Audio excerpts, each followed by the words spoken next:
નમસ્કાર વિદ્યાર્થી મિત્રો, નોબલ સ્કૂલ ગ્રુપ અને વાસુદેવ વિદ્યાલયની યુટ્યુબ ચેનલમાં આપનું સ્વાગત છે।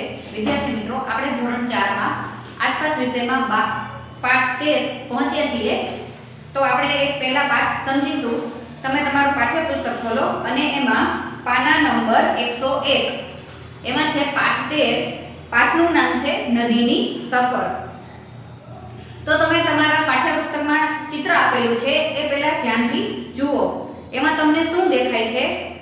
તો આપણને ચિત્રમાં દેખાય છે પર્વત, પર્વતમાંથી નીકળતી નદી, પછી નદીની અંદર છે ઘણી બધી માછલીઓ, જલીય વનસ્પતિ, આજુબાજુ પર્વતની આજુબાજુ ઘણા બધા વૃક્ષો છે અને એટલે એ જંગલ છે, જંગલમાં રહેનારા પ્રાણીઓ દેખાય છે।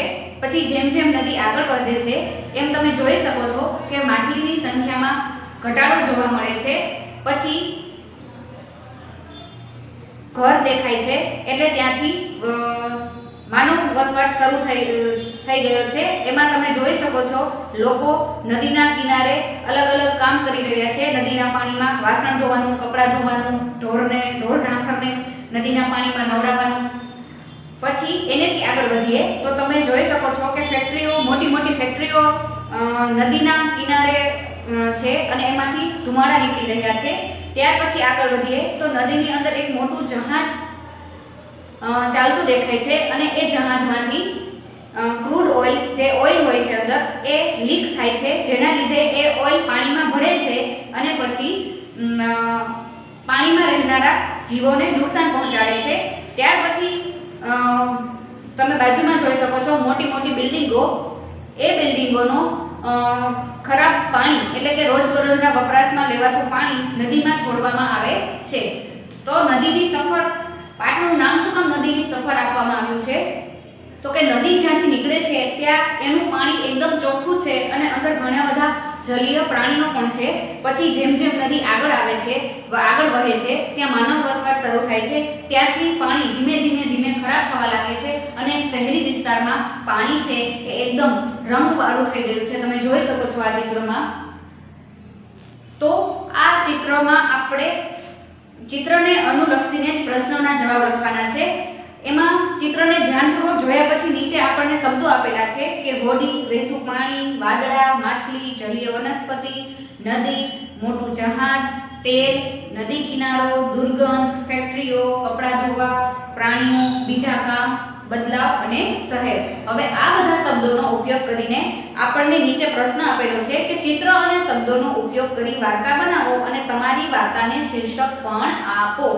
તો હવે આપણે આ જે ચિત્ર આપેલું છે એ ચિત્રનો ઉપયોગ કરીને નીચે જે શબ્દો આપેલા છે એની ઉપરથી આપણે વાર્તા બનાવીએ। તો તમે પણ મારી સાથે લખતા જજો। આપણે છેલ્લે વાર્તાનું શીર્ષક આપીશું એટલે તમે અહીંયા એક અથવા બે લાઈન છોડી દેજો। હવે આપણે જવાબ લખીએ। તો લખો, ઘણા સમય પહેલાની વાત છે।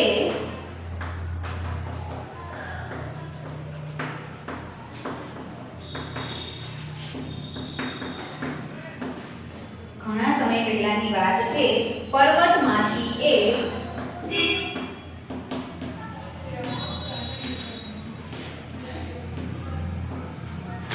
સુંદર નદી નીકળતી હતી।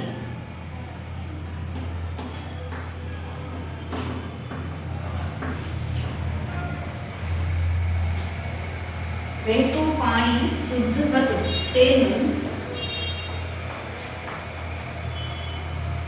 વહેતું પાણી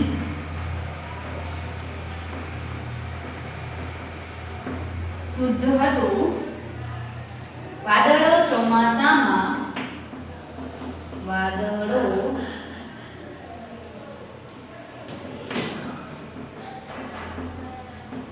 ચોમાસામાં સમયસર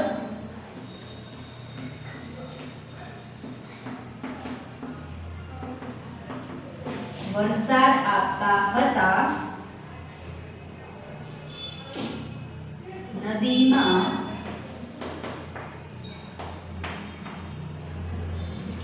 અવર જવર માટે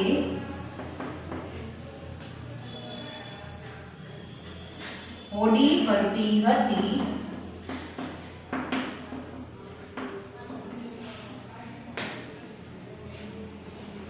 તે નદીમાં ઘણી બધી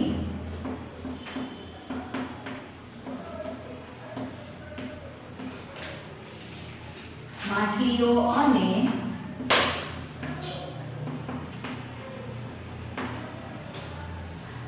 જળીય વનસ્પતિઓ હતી.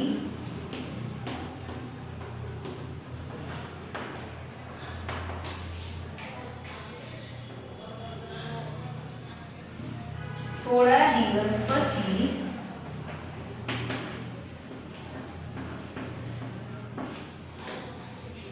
નદી કિનારે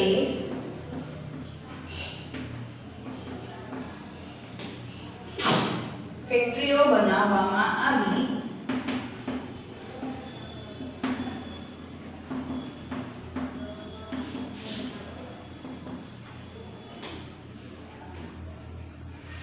ધીરે ધીરે ત્યાં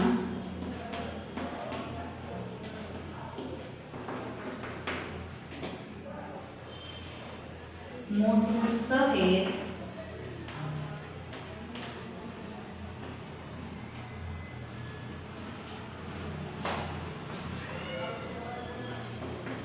વસી ગયું. ફેક્ટરીઓનો સામાન લાવવા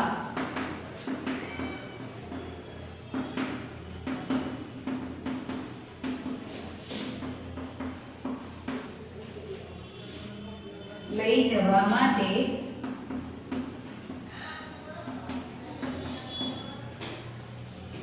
નદીમાં મોટા જહાજ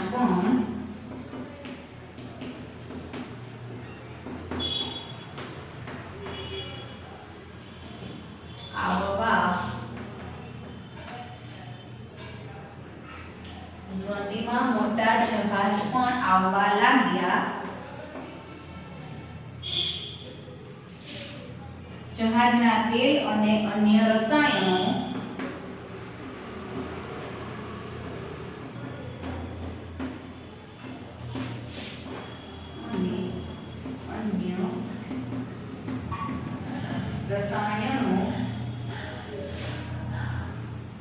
નદીમાં ઢોળાવા લાગ્યા.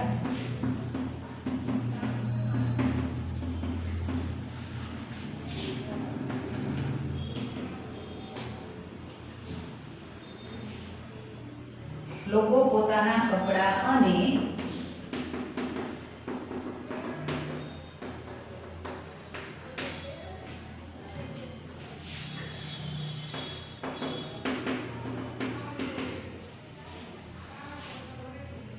વાસણ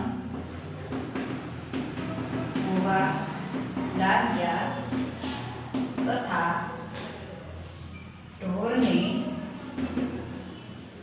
નવડાવવા લાગ્યા. લોકોના ઘરોના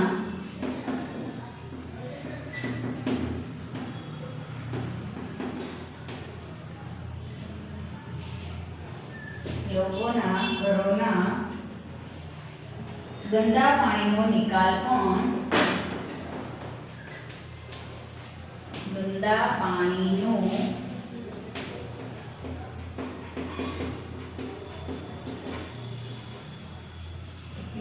પણ નદીમાં થવા લાગ્યો.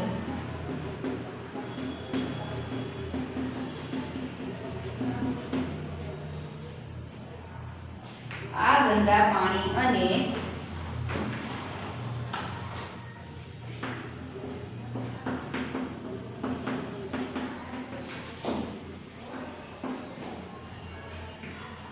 અને દ્રવ્યોથી નદીના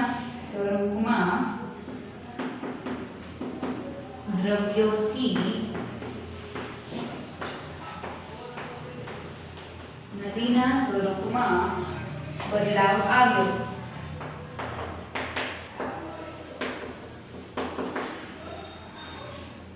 નદીમાં ઠેર ઠેર ગંદકીના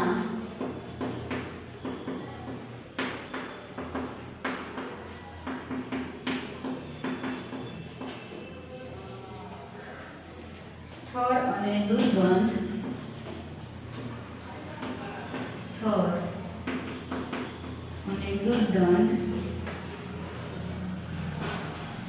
આવવા આવવા લાગી.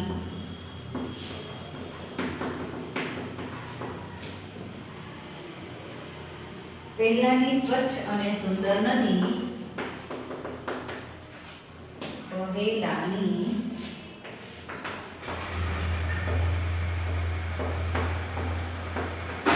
સ્વચ્છ અને સુંદર નદી આજે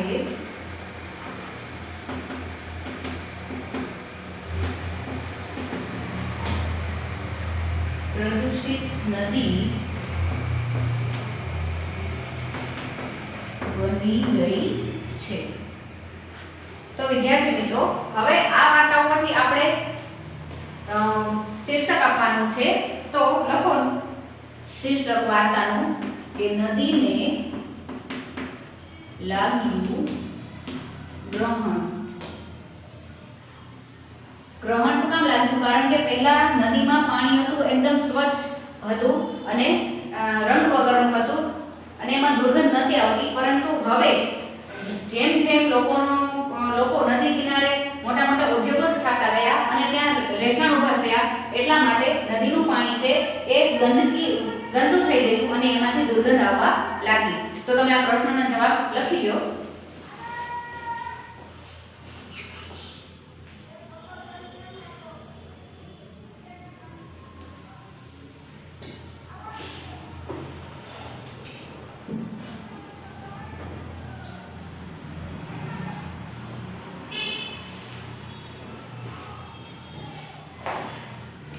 તો વિદ્યાર્થી મિત્રો, આપણે અહીંયા સુધી રાખીએ. હવે નેક્સ્ટ વિડીયોમાં આગળ પાઠ સમજીશું.